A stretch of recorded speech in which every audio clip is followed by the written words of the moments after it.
and welcome to another episode of Witch Hat Chats. Come on in and sit for our spell. We are sponsored by Evermoving We Rise, Moonlight Potions and Charms, and Saul Ravencraft, Wizard for Hire. I am Miss Nikki Kirby, your goddess host for the day, and so is our co-host, Saul Ravencraft. So where are you, Saul? Here I am, Nikki. How are you today? I'm here, Fair. and as good as I can say for myself. Yeah, no, that's fair. Oh There's yeah, there's a lot going on with everybody right now. Uh, it's weird all the way around. A lot of chaos right now. oh yeah. So, for those in the Witch Hat Chat community who do not know, my my baby dog, Daisy, she passed yesterday, which was Tuesday, the 29th. She was 17 years old. She had a few seizures, and I took her to the vet. She had never had any seizures before. Um, she ended up dying from a neurological illness because she ended up becoming paralyzed. And he did several tests on her. She had a brain tumor, and she just could not walk any longer. And there was nowhere that they can be able to um, get her back like that. And she was responsive and everything, but I just could not let her live like that any longer. So when they euthanize them, they give them a relaxant and then they euthanize them. Well, they gave her the relaxant and they left. And I put her in my arms and I sat on the floor with her and she was gone. She didn't even need the euthanizer shot. Ready to So go. she just, I told her to go on, not to even wait, that she had permission to go on. If that's what she felt like, just go. And she did. So, hail to the traveler. And, Yeah,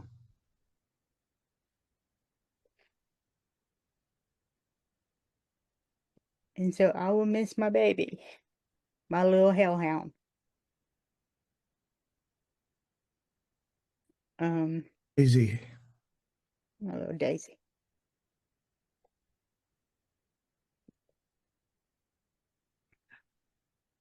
Animals give us so much love,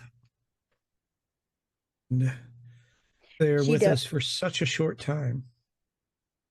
And the thing about it was she never looked her age. She did not look like she was a 17-year-old Dotson. She had all of her teeth.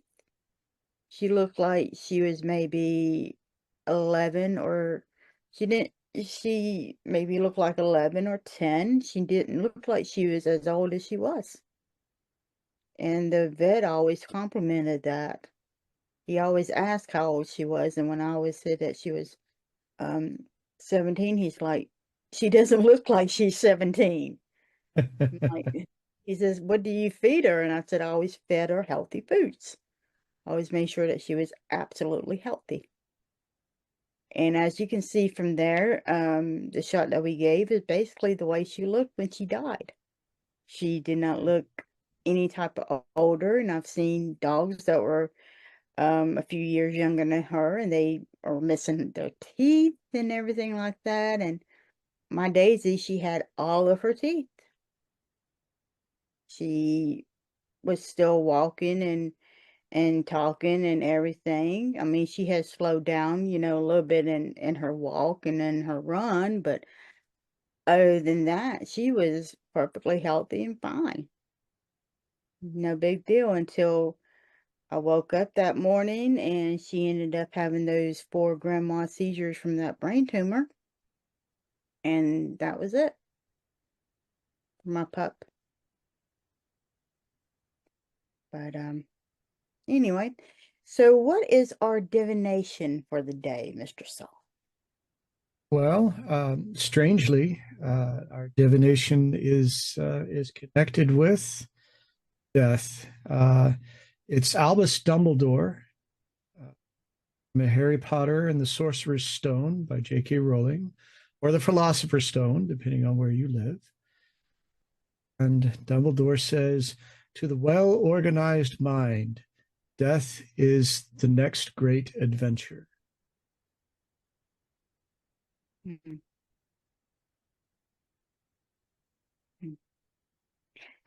And since today is one of the days for um, the Day of the Dead, because the Day of the Dead, depending on your tradition, is not just one Day of the Dead, it's actually 5 to 10 days of the dead. Actually, it's also the celebration of the Festival of Lights, which is also called Diwali. Um, also too, and tomorrow, because we're pre-recording this, so tomorrow is the start of Samhain's Eve. Because Samhain traditionally is also longer than one day. Um, so it's a start of a lot of different things for concerning our dead. And Right. and really it is nothing more than a change is what death is. Something that I happen to be a little bit of an expert on. Um, and Daisy is giving me that lesson right now. Right. Um, little little Miss baby girl, um, a little cutie pie here. Uh, so so it is a true next adventure because basically we don't really know what's going to go on the other side. We have some clues, but as far as a detail or a quote handbook, we don't have any of that. So, not not technically. We can always have our imaginations and we can always have our intuitions. But as far as an actual, hey, this is phase 1 and this is phase 2 and this is phase 3 and this is where you're going to go and this is how you're going to get there and this is how you're going to do it. There's nothing to that. Just like there's nothing like that to life. Um, that would have been nice to really have that handbook to life. Wouldn't that have been nice, Saul? Yeah.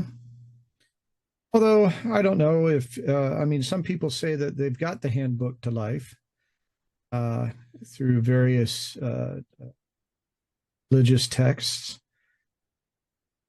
But I think life has to be lived, doesn't it? Mm-hmm. It has to be experienced. It's not something that you can turn around and yeah, we can live in books through our imaginations, but we need to be able to go out and touch it and experience it. Um, it's just like magic. Magic, you can read about it all day long. Yeah. But unless you go out and actually practice it, you are Mhm. not a magic practitioner. You're not a witch, you're not a conjurer, you're not a voodoo practitioner or a sensorita practitioner or whatever other magical practitioner that's out there. You are not one of those people until you Or a actually go fan. out and do it. Yeah, you're a fan, you're a wannabe, basically. Um, Maybe you do a you little cosplay sometimes. you're the one that rolls dice. and turn the card. There you go. You rolled the dice and you turned the card. That's what you are. And I'm gonna say that, provided that you don't put on airs, that there's absolutely nothing wrong with being a supporter of that idea, being a fan of magic and witchcraft and witches, because that creates an environment where all of that can survive and thrive, right? The Marvel movies wouldn't do so good if nobody went to see them and nobody got excited about them. And not everybody has found the right threshold yet to move into practice. And I'll be honest, I think that that's something that is a little bit of an issue. I hear a lot of shaming that goes on with people who they're pulled toward it, but they can't quite cross through that threshold for many different kinds of reasons. One is that they're afraid of it. They've taught to be afraid of it. They fear repercussions from their family, their society, their job, but they want to hold energy there. And it's fantastic when you cross through the threshold and you embrace it completely. But anyone who at least they're pointed toward the door, aren't they? Mm-hmm. Oh yeah. Oh yeah. It's great to be a supporter, and I really wish that we had more supporters. And I encourage people to be a supporter and to open up your mind about things. Um, because we need people to be open-minded about things instead of closing their minds about Right. things. Because when you close your mind about things, you're not going to advance the way that you need to. And we all need to advance in our own personal growth and society's personal growth and the universe's personal growth. It's one of those things in which we were not meant to be the same person that we were 5 years ago. Hell, we were not meant to be the same person we were in high school. We were meant to actually change. Can you imagine being that person you were in high school? That same person, or the person you were when you were in elementary school. It's just, I miss some pieces of those people. I was a lot less concerned about what other people thought of me when I was in elementary school. I just kind of played and enjoyed. In high school, I had fewer limitations in my head as to what was possible. Yeah, some of that stuff has gotten beaten out of me over time, and I'm working to reclaim it, but it's a shame to have to. But to go back and be that person in their entirety, I'd give up too many good things for that. Uh, you always accumulate treasure in between those crossroads. To go right. back and change any one of them, you'd have to give all that up. And every time I've played that game for the last 22 years or so, one of the first things to leave my life is my daughter. Because having done this differently at that time would have taken me on that trajectory, and I never would have met my wife, and I never would have had my daughter. And yeah, my life would be different, but I wouldn't recognize that person. And I think my daughter is awesome. So giving her up in order to give myself some convenience, that's not a fair trade. Uh, and that immediately snaps me out of that line of thought. because it's not really productive. You always start from where you are. Right. Right. Hmm. Yeah. You know, but for a lot of people, you don't have to always give up things. And they may have come. They may have come a little bit later. Like you might have met your wife, but you might not have met her at that certain point. You might have met her a little bit later, maybe in a different way or even in a different state. You might have met her. Um, you never know. You never know. So, we are going to take a short break and listen to these fine messages from our amazing sponsors, and we will be right back with Witch Hat Chats. Stay tuned. Anybody can tell you what is on a tarot or oracle card. What matters is seeing beyond what others may not be able to see and help the client to uncover what lies in the mist. What do readings from Moonlight Potions and Charms do? Wednesday, I did this ancestor reading, and it was an amazing reading. And it was a detailed reading. And I remember talking to this customer's ancestors, and it was so delightful.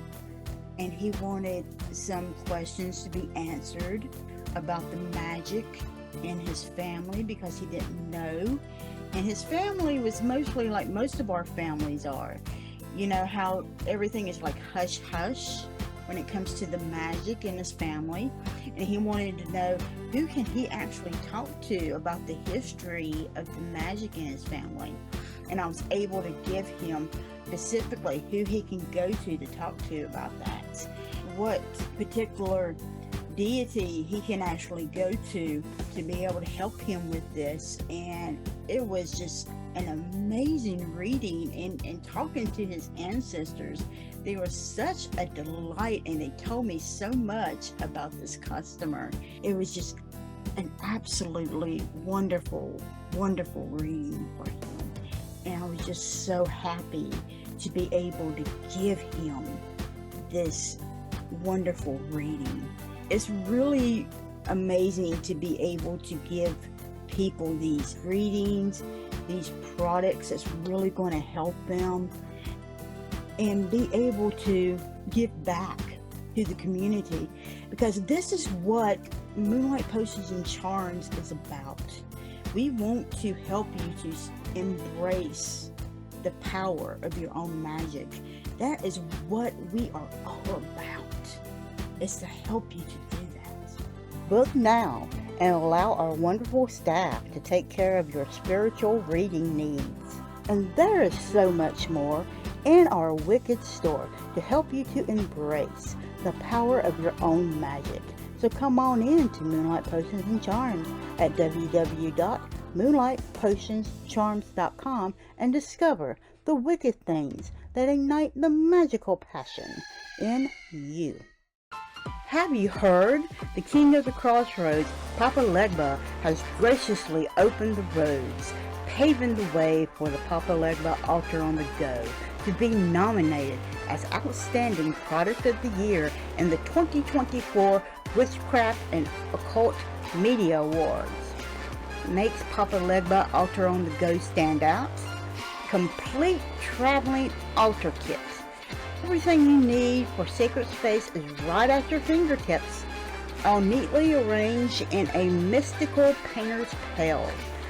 And it's compact and convenient. A perfect, powerful, temporary altar, whether you're a modern nomad, a military soul on the move, or a wanderlust-stricken traveler. It also has additional space for the personal touch, as customization is a key to your spiritual journey. The Papa Legba Altar on the Go leaves room for you to infuse your unique energy. Moonlight Potions and Charms and Papa Legba invites you to join the spellbinding spectacle at the 2024 Witchcraft and Occult Media Awards. Cast your vote for the Papa Legba on the Go as the outstanding product of the year. Your support fuels the magic. Go to https://rb.gy/PC free F11 to cast your vote. Remember, your altar is not just a space, it's a step in your magical journey. Explore the depths of your inner self by visiting Moonlight Potions and Charms at mpcmagic.com. Be ready to embrace the power of your own magic. Have you wondered what spirituality is? Spirituality is limitless, as it does not contain any boundaries on beliefs or practices. Spirituality's most important component is personal experience and allows one to explore it freely. Evermoving We Rise is a spiritual moving tradition, as our name is our lifestyle, because we are persistently rising and moving forward. We realize that everyone's spiritual journey is extremely personal, but more easily traveled with reinforcement. We'll teach you to become friends with your shadow, emerge your authentic self, and give you time and space to develop your own spirituality. And when situations bump back, you'll have the entire community behind you, as we are a magical family who work to sustain each other. Discover the benefits of working within a society dedicated to helping you grow on your personal path. Visit us on our website, Linktree, or Facebook page and discover why we don't fit in the box. And welcome back to Witch Hat Chats. This is Saul Ravencraft. I am here today in this Samhain season with Miss Nikki Kirby.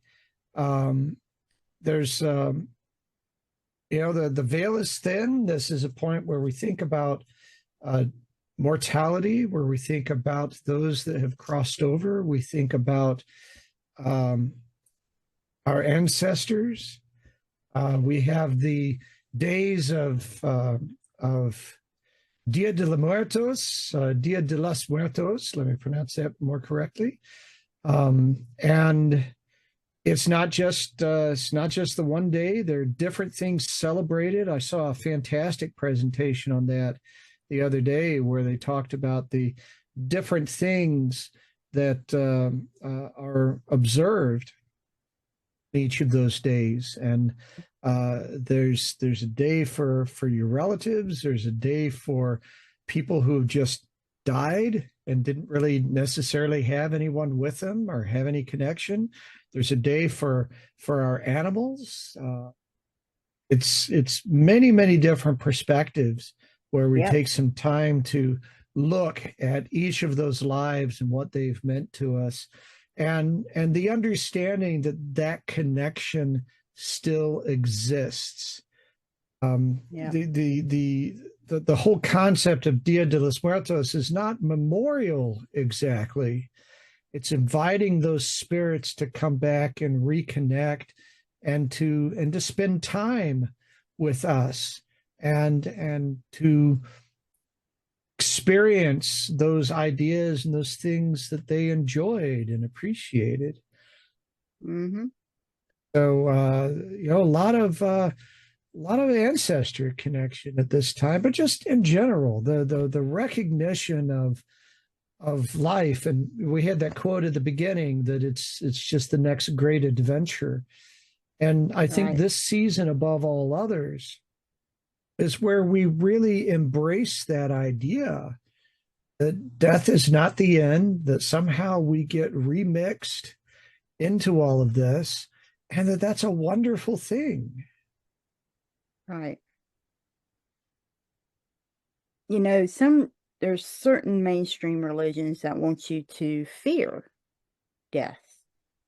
And that's what kind of really ticks me off. Because death is part of life. We go through it all the time. Every moment of every day we go through it. You need to think about death in a different way. Um, Death of a day, death of a moment, death of a job, death of a relationship. If we didn't have death, nothing would ever change. Because that's basically what it is. It's just a change. That's it. Um, Death happens for a reason, because if we were able to schedule change, guess what? We would always call it up and reschedule.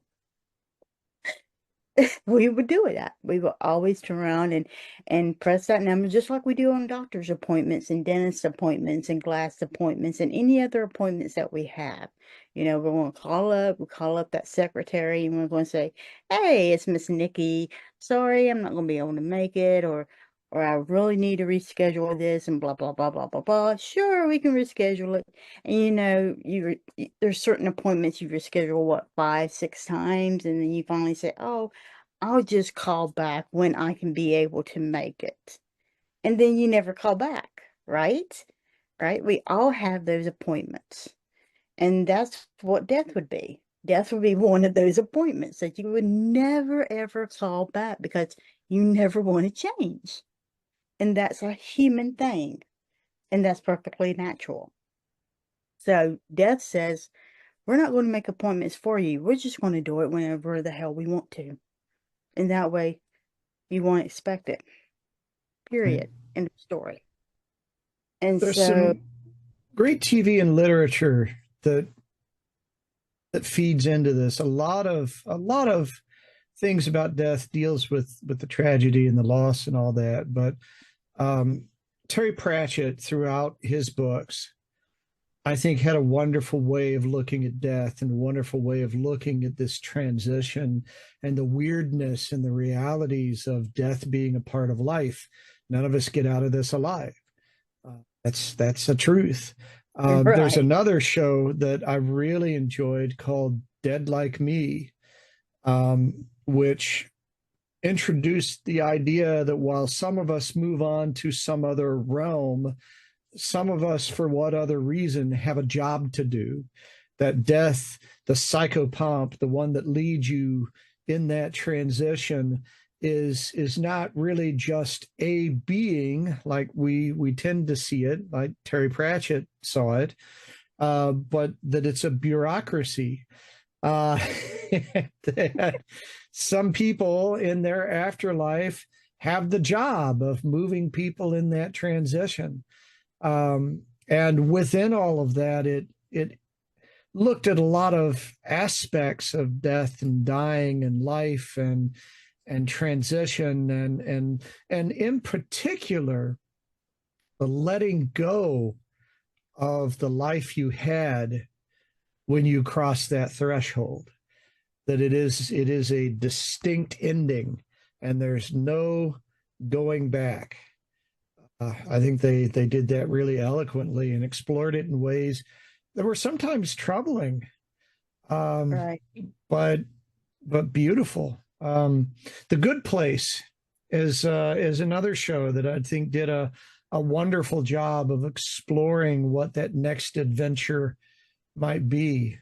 And ultimately, when they ended the series, they had what I thought was a really beautiful vision of what it could be. It's a little different from my own, but there's some great things out there. Do you have any?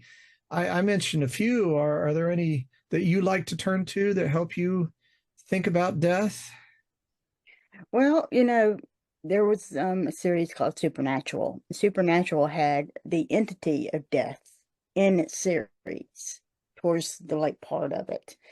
And he ended up transforming into different types of what death was.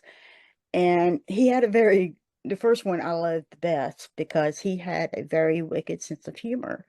And he Right. would show them exactly what kind of death was, because death is not really evil. It's not an evil entity. And to make it look like it's an evil entity is not really what you want to show. Um, and I remember in the first season, they had a Grim Reaper. Somebody had trapped a Grim Reaper and started using it against others. And it's like, Hmm. you don't do that. You just don't do that. And because the one thing about it is there's a reason why people die. People come into your life for a reason. Same thing with animals. They come into your life for a reason and then they leave for a reason.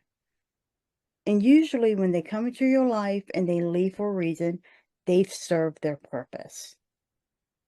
And as hard as that is to realize what purpose they have served and that they're no longer needed, especially for people and animals that you absolutely love, it's a challenge for you to be able to understand what that purpose is and to be able to move on. Right. Um, and me having this episode the day after Daisy dies is really quite ironic. I know. Um, Right. because I didn't think I'll be able to move on after her. Um, it's also quite healing. But we need to be able to move on afterwards because each life has a purpose. Each life shows us things about not only about ourselves, but about the world, how the world treats people, how we can be able to respond and not react. Um, Here lately, especially when it comes to elections, it comes to wars and stuff, we see so much negativity out in the world. Um, we need to heal. We need to stop with the negativity and start showing some positive signs towards others. Okay? I'm so sick and tired of hearing people putting others down. That's one reason why I don't get involved in politics. You know, it just drives me insane. Um, to me, the thing about politics is you both sit down, you both act like adults, first of all, okay? You act like adults. I think children act more like adults than adults do, okay? But you act like adults, you sit down, and you talk about the issue, and you do what is best for both sides, for everybody in the sides, and you actually work something out that is doable for it, instead of saying, well, if I don't get my way, then I am not going to do this. That's a crock of crap, okay? You know, animals don't even do that, okay? Um, but that's what politics is. That's what I've been basically raised to see about. You do what is best for everyone. Because in politics, you have to put aside what is your own agenda and you have to worry about everybody. I believe that for everything. Because it's not just us. we are no longer an island anymore, especially with the internet and with video and with anything. It's just like we have these little planes that fly over us, and they have video cameras and everything now. Even when you walk in the city, you don't know how many cameras are on you. You have no clue how many people are filming you at the particular time, place, and moment. You even have cameras up in space that are watching you, you know? Um, but I'm just saying that we need to be more positive, and we need to start caring more about each other instead of putting each other down, because I'm tired of seeing that. Well, and healing requires something to end, right? You got to pull the glass out of your body before that wound can really begin to heal properly.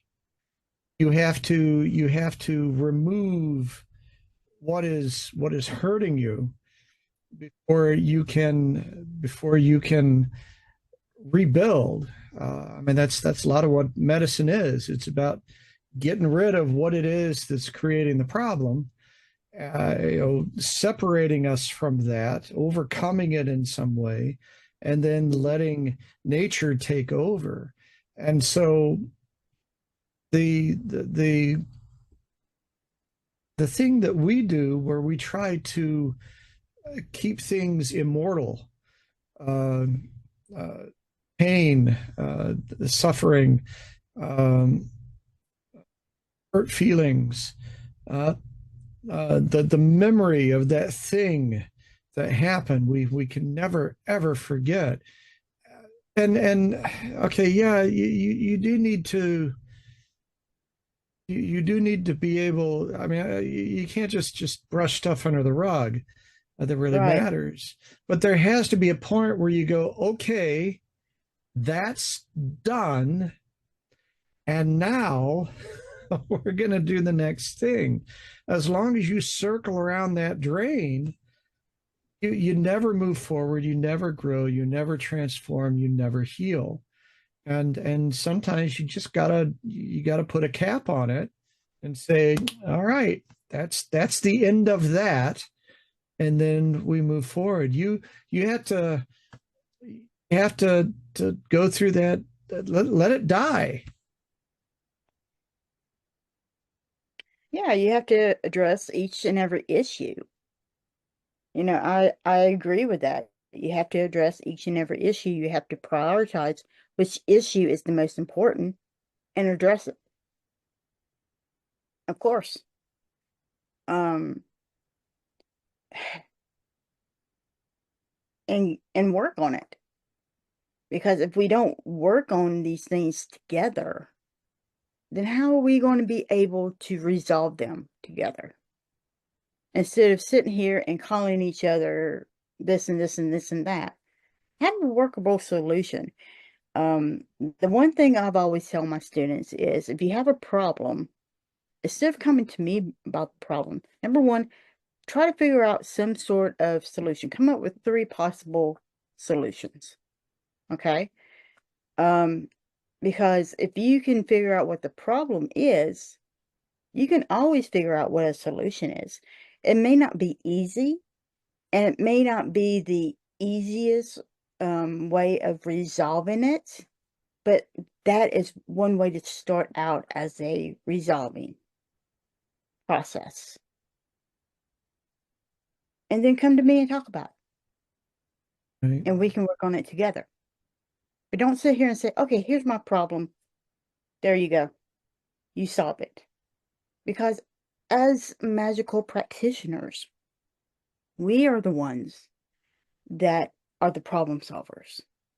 We solve problems because we manifest our imaginations. We manifest things. We take things and we create things and bring life to them and into the world.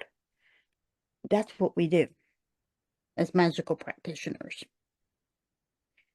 And we bring the dead to life is what we basically we do. We bring dead matter to life. And that's what you can say when it comes to anything. Because in order to, for example, if you want happiness, if you want luck, if you want anything, that job or anything in your life, what are you going to do? Are you going to sit around and not do anything? No, you're going to have to go out and be able to work and get that job, right? So what's the first thing you're going to have to do with the spell? You're going to have to research, right? And figure out, what is it that I want to do? What job do I want to do? Do I want a job at Walmart? Is that what I want? Or do I want a higher price job? And if I do want a job at Walmart, or if I do want that higher price job, then what kind of job do I want? What do I need in order to have that job? And so forth, and so forth, and so forth. And then you need to be able to gather your ingredients and need to be able to do, it's a process. You need to figure out the process. And you need to figure out, number one, your why. Why are you doing this? And it's not just, well, I need a job. It's not just that. You need to figure out the deeper portion of it. What need or / desire is it filling it? Is it filling? Because if you're saying, well, I just need money, that's not really, that's just a band-aid, okay? It's not really going, because you're going to be doing it again and again and again and again and again. You got to figure out what that actually true desire or that want or that need really truly is. You got to go down in your core, in your spiritual foundation, and figure, what is this going to actually do for you? And that's hard for a lot of people. For some people it's easy. For a lot of people it's not. And that's I what you think got to one figure. thing that people struggle with as well is they have this idea that they need help, that they need support, and they do, but that there isn't anything or anyone available. And again, this time of year lets us think about the fact that we're not alone. We're never alone. Um, Even if we don't feel like we've created a good connection with a deity or any kind of spiritual beings that we consider to be powerful, we all have ancestors. We all have that line that goes all the way back, and we have badass ancestors, Yeah, connect right? with your ancestors. Mm-hmm. And let them in. They want to be connected with you. They already are connected with you, but they also need your permission because they understand that you got to do what you got to do, and that it's your life. They may not have been so good at it while they were alive, minding their own business, but when you cross over, I think that shifts around. Have some ability, and you don't need to pull out the Ouija board or something like that for your ancestors. You can open yourself up to them in other ways because they're already with you, and draw upon that energy, draw upon that scholar energy that's in your ancestry, that warrior energy that's in your ancestry, that survivor energy that is in your ancestry. Um, Draw upon it because there's a lot there, and it's already with you. That's right. That's right. For example, if you want to open up your own business and you've got ancestors that had their own business, call upon them. Go get their graveyard dirt and call upon them. No problem. And that's all for our show today. Oh, that went really fast, didn't it? So, It always does.